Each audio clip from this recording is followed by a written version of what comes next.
Okay, we all have some sort of keepsake to remember the birth of our kids. I mean, I saved like the little storks that were on the doors of my twins. You know, I've got their little hand prints in plaster of Paris. Yes, I have locks of hair, the very first haircut. I'm crazy. But did you ever think about saving your baby's umbilical cord? Not in a box or a drawer or squished in the baby book, but on a canvas. Keith and Stephanie Duffy did, and it turned into a business. Little cord art.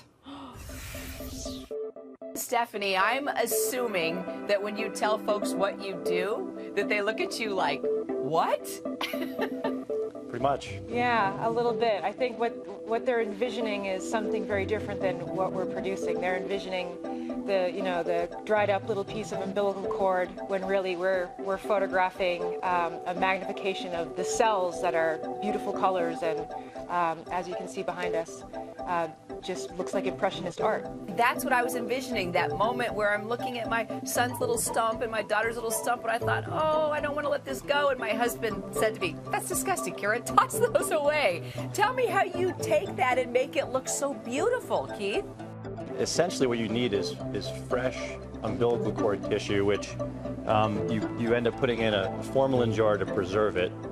And then from the formalin jar, we put it into a paraffin wax block that you can see here. It's orange, and then the umbilical cord specimen is here, so that you can cut through that specimen and then lay them on super thin slice. Microscopic slides like this. And then this is what we actually magnify under the microscope and make art with. How did this idea come about? The idea came about in 2009 when we had our first child. Our first child had something called a single umbilical artery, which means that there's only 2 vessels instead of the normal 3 in the cord. So I have pathology training, and part of what I wanted to see was what that third artery that didn't make it looks like. And so I did this with our first child. So then we created the art from that and hung it in our home, and people would always comment on it without knowing what it was, and then when we told them what it was, they thought that was pretty interesting. So that's what started our idea of maybe this could be a business. So what do your kids say about this artwork? Well, I think you might even have some video of it. What is that behind you, Luke? My picture. Your picture? What is it? Anna, where's your picture?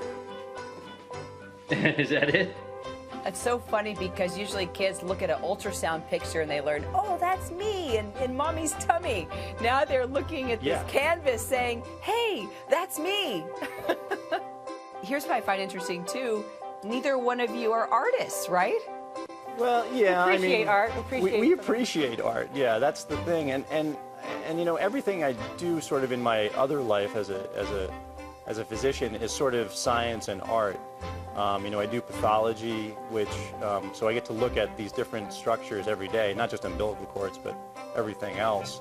And there's always beauty you can find in that. And then I do surgical reconstruction for skin cancers. So, a lot of that is sort of art in science as well, doing those reconstructions. And what a talking point. There you are at dinner and the beautiful painting is, behind you, and someone says, oh, I love that piece. And the two of you look at each other, it's umbilical cord art.